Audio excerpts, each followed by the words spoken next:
Welcome back to my next playthrough series. Yes, we're back into the Wastelands for Fallout the board game, a second playthrough. This time I'm going to be doing a two-player game, so we'll get into the two characters I've chosen here. I'm going to do a very quick setup. I basically have the board set up for the capital Wasteland, which is the scenario we're going to be playing through. I'm not going to go over the rules. I have a whole playthrough of this game already up on my channel. I did the Commonwealth. This time we're going to be looking at the capital Wasteland. The game comes with 4 scenarios. So I have everything set up. We will take a very quick look right now at the setup. So this is the map, which is all laid out before you. And so we're going to stage number 44. We're going to look at that here in a minute. Place the tower tile face up as shown. Well, it's here. Place the star token on the tower. Already done here. And place a quest marker as shown. This is the vertibird wreck, which is up in this corner. All right, so it just shows you the map. The map is set up. So we can quickly take a look at the capital Wasteland and see what it has to say for itself. So we have 2 factions. We have the Brotherhood of Steel and we have the Enclave. And it says here, the Brotherhood of Steel, led by Elder Lions, fights to protect the people of the Wasteland from super mutants and other threats. All right. And they are X, and of course X is 1, 2, 3 here.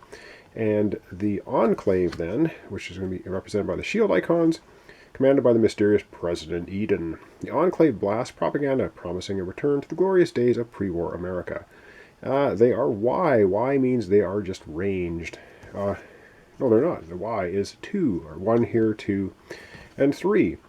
They do have ranged. They're aggressive. These guys are ranged and drop loot when you take them out. Again, not going to explain really too much. Did a whole playthrough, but we are going to be looking at Capital Wasteland. So I'm going to put that out here. We're going to put the 2 faction tokens at the top where they begin. And that's basically it. So before we get into the Capital Wasteland card, which is this one here, 44, and we reveal it, we're going to, I guess we'll look at the board very quickly. We have a bounty hunter that has shown up here. Level 2, he drops loot, has ranged. Need to hit him in the arms and legs. Pretty nasty guy. We have a super mutant up here. First appearing on the board, and he is a skirmisher. Level 3, ranged, drops loot. This guy is brutal, but he's not nearly as brutal as the one that dropped here. Project Purity area, which is the Death Claw. Oh man, level 3, arms only. And the equivalent of having to roll 3 6s on the die. He drops loot and he's aggressive. So wow, we have some really nasty guys out on the board to start. Not good. Right, let's take a look at our 2 characters that we're going to be playing. First up will be, I got 1 character set up here, 1 there. Let's zoom down on our first character and have a look. Okay, so we're taking a look at our first character, and it will be the Ghoul, which is here. And so we have the Ghoul identity card, and we're going to take a look at the specifics for the Ghoul. During setup, become vilified.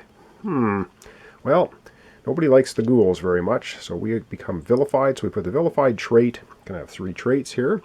What else to say? Place this card in your play area. It does not count against your inventory limit and cannot be traded or discarded. Okay. Your maximum hit points is 12. Oh man, so we start the game, we only have a maximum hit points of 12. Alright, that's all we have. However, when you would suffer radiation, recover that amount of hit points instead. So we heal from red radiation. So I'm going to just leave that here. It's kind of in between things. We have armor to wear or apparel, hand weapons, allies, and 3 items. All right, we have an agenda card. We'll be playing from the perspective of the Ghoul for this playthrough. The other character we won't be. And we start with 3 caps, which is not much, but there you have it. We do have 3 Nuka-Cola caps. Let's take a look at our agenda, because we'll be playing from this perspective. Untouchable. All right, we get a victory point or an influence point just for having this card at all. Plus influence if the shield. If the shield of your equipped apparel is exactly 2, we get an extra victory point, or an extra influence, and plus 2 influence if your shield is shield. The icon for apparel is the armor shield. As if it's equipped and it's 3 or higher, we're going to get 2. So this could be worth 1, 2, 3 victory points, or 3 experience. But we have to track down some armor, or some apparel that has shield ability to be able to have that take effect.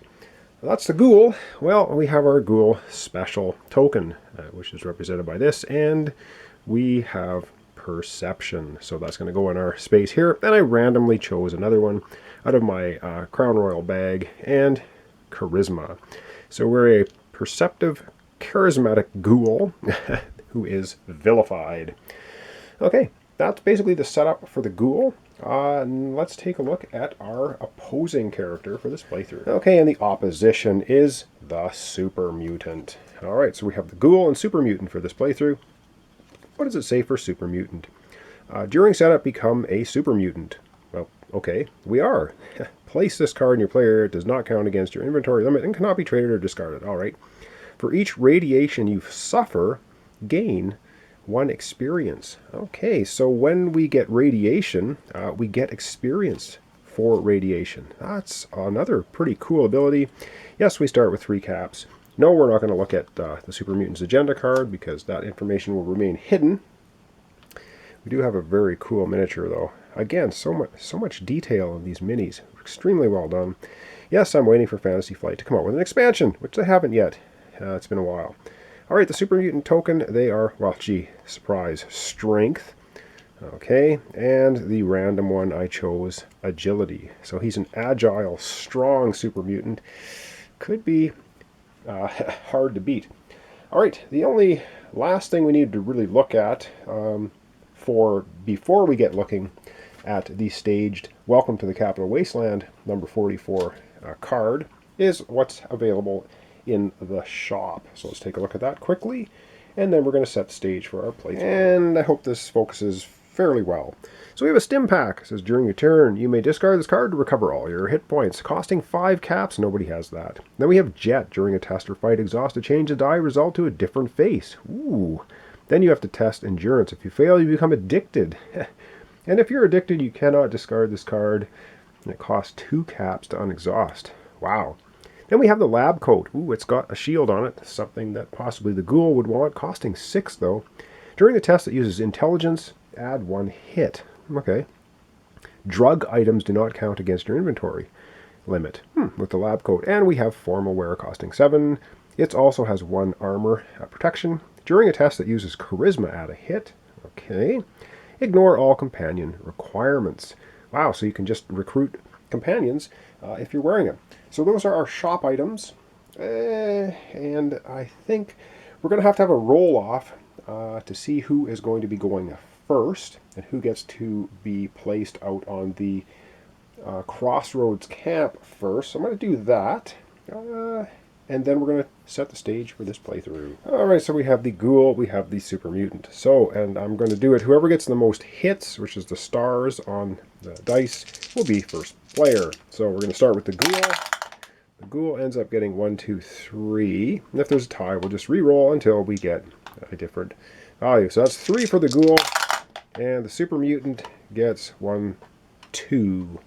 Alright, so it looks like the ghoul gets first choice of where to be at Crossroads Camp, and then the super mutant. So let's place them out there. Alright, the ghoul is going to take this spot here because it's adjacent to both of the green tiles here, and then the super mutant will choose to be right here. You cannot choose the same space. So the ghoul is going to start here, super mutant here. They're set in location. Now let's take a look at our first, I guess, major quest card and see what it is. And yes, spoilers for this game. If you have not played this scenario, you may not want to watch this. However, if you want to watch along, they do play out slightly differently depending on the choices you make. And I'm not hiding the information here on the staged cards. You're not supposed to, because each player is supposed to know what the benefit is for completing either of the options. So this is all, you can just read it yourself, but I'll read through it here. It says, the mountains around you shake suddenly, fire and rubble spewing violently into the sky. Eyes wide, you watch as a fleet of vertibirds scramble from its peak to clear the violent blasts. The straggler of the group begins to emit a trail of smoke as the rest disappear over the eastern horizon. Then abruptly drops out of sight with a dull explosion that echoes up from the capital Wasteland. So we have two options. We can go look for survivors and we know where the wreck is on setup. We can go there, do a quest action, and search the wreck. And if we do that, then the shields, which are the Enclave, go ahead one, and we get to place an Enclave identifier on Project Purity. And you get two loots, and then we'd stage 45 101 and add 46 and trash this card. So that's the first option, looking for survivors. If you want to help the Enclave, I mean, who wants to do that? We're not sure. The other option is find someone who knows what the hell just happened. So go to Megaton, do a quest action. That would put the Brotherhood of Steel one step ahead on the track, and then we would still place an Enclave at Project Purity. You would get two loot, stage 48, 67, and trash. So different outcomes. This is our opening quests. So two options. We can go to the wreck of the vertibird, or we can go to Megaton. All right, up first will be the Ghoul, and let's see what he's going to do. And before I get overly excited about the game here, let's not forget that you win by getting influence points. And in a two-player game, it's basically the first person that gets to 10 influence that will win the game at the end of a round. And so, of course, we're starting off with, basically, we just have one influence plus whatever the card happens to say. We don't know what's going on with the super mutant. We do know for the Ghoul, we were looking for a peril, if we can help it. And yeah, so we're starting off the Crossroads Camp. And actions. Should we take a look? We can look quickly at the actions if this will focus. Here's our actions. We can move, gain 2 movement points, we can explore, we can fight, we can encounter. Once per turn, draw and resolve an encounter card. A quest. Complete one of the quest objectives if no enemy is present. And we can camp, recovering 3 hit points. Unexhaust cards, become well rested, and trade with other survivors if no enemy is present. Alright, well, it's a competitive game, but we can trade with each other if we're in the same place and we're camping. Okay, what do we want to do with the Ghoul? I think we want to go and find out what in the hell happened. So we're going to do an explore action first. We're going to explore this tile. Alright, how do we do that? Well, we flip the tile over. So this is action number 1 for the Ghoul. And what do we get? Ooh, man, we found the Raider camp is in the way. We're going to be placing a face-up Raider token here. And just make sure the arrow points to the north. They all point north. Alright, wow, so right off the bat, right next door to our camp is a Raider camp, which means we're going to be placing a face-up Raider token there, and we get, ooh, a second level Raider Psycho. He drops loot, though. He's aggressive, level 2. Okay. He is right there. Now, for the second action, I'm going to have to think about what I want to do for the Ghoul, because we could just stomp right in there and have an attack with the Raider Psycho. It might be something to think about. We only have 12 hit points. I don't know. I'll have to think about this. We'll come right back and make a decision on what we want to do for the Ghoul for his second action. So I've been looking at the token. I've been thinking... I think it's easiest to hit the button. I think we're going to go ahead. I think we're going to take him on. We're going to do a move action. So we've done an explore, found the Psycho. We're going to do a move action, which gives us 2 movement. We're going to go 1, 2, right into the Raider camp, provoking this guy. He's aggressive. Or is that what it's called? I believe it's called. Yes, aggressive. When you move into this enemy spot, he attacks you immediately, which means we don't have to do an attack action. He's just going to come at us. We don't have any rerolls. We don't have any weapons. We don't have any armor. This could be a very bad move for us. But I do want that loot. He drops loot. He's worth 2 experience as well. So that's also way to get us to level up, but he can do us a lot of damage because for every hit he does to us, we're going to take 2 hit points of damage. Let's see. Wow, let's hope we can take him out. What do we get? We get, wow, we get pretty lucky here. We have 2 body shots, which kills him, and he does us 1 hit. So we're only going to take 2 damage out of this dust up, and we kill him. So we take 2 damage, we kill him, we're going to get a loot and 2 experience. So let's go to our player area and gather the spoils of that battle. Okay, well, we take hits first. So we took 1 hit from him, which we're going to go from 12 down to 10, because every hit from the Raider Psycho here does 2 damage. So we're down to 10 hit points. So that's okay. When these 2 meet, we get killed and we have to respawn. Now, this guy is worth 2 experience. So we get 2 experience points. And how experience works, if you watch my other playthrough, is you basically go from the XP peg. You go to the ones where you have tokens in there. So this is going to be 1 experience, 2 experience. When we get 1 more experience, we're going to wrap all the way around here and we're going to level up. Haven't leveled up yet, but we did get rid of the Psycho. He also drops loot, which is awesome. So we have the non-shuffled loot deck, so I'll just give it a shuffle so you don't think I'm cooking what's on the top, and I have no idea. All right, there we go. Top of the deck, we're going to get ourselves a loot. So let's take a look. Let's hope it's something awesome, like a sniper rifle or armor, and it is Grognok the Barbarian. Okay, when you camp, if you do not have strength, you may discard this card to gain 2 experience.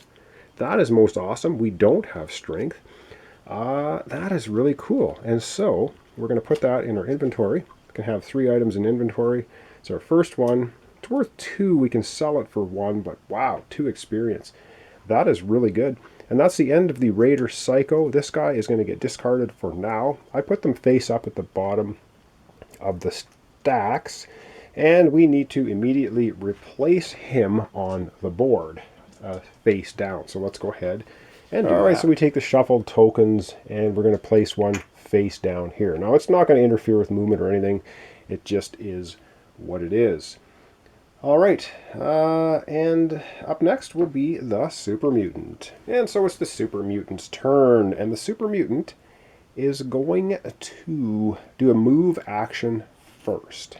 Now this is Ruin. Now he can come in here.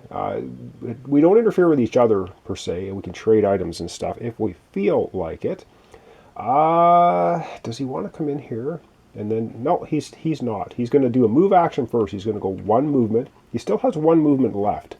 Now he's going to explore, and he's going to explore this tile. He still has 1 movement point left. But he's going to take an explore action. He's going to explore this tile. And what do we have here? If this focuses nicely for us, we'll be able to tell.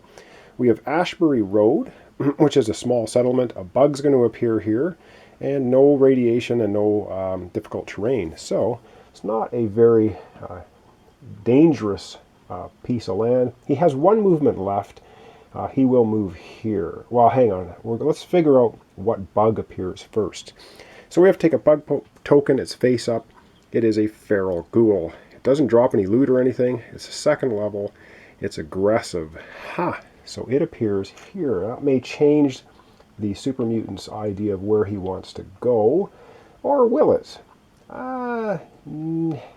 No, he's still going to move in here. Now he's adjacent to this guy. So if the bugs activate, this guy's going to move in here and he's going to attack the Super Mutant. But the Super Mutant, not too worried about a feral ghoul, probably can take him out. At least he's hoping so. Alright, that's basically, so the Super Mutant did a move action, an explore action. It's the end of the turn. What do we do at the end of the turn? We take a look at the agenda card deck, and we're going to take a look at the bottom right corner and see what activates. Well, it looks like Raiders are activating, and it looks like Deathclaw units are activating. Oh man. So Raiders activate first, and then Deathclaws. Alright, let's activate the Raider. Well, the only Raider token on the board is this one. It is just going to flip over, and that's it. It's not going to do anything else. It flips over, and we get Regulator. Okay. He has ranged, drops loot, 2nd level, and yeah, he's not aggressive. So actually, if he was aggressive, I do believe he would immediately attack us. But because he's not aggressive, we're just in the same area. He's not going to bother us unless we bother him. And they only attack if they're face up and they're activated in your spot, or if they're aggressive.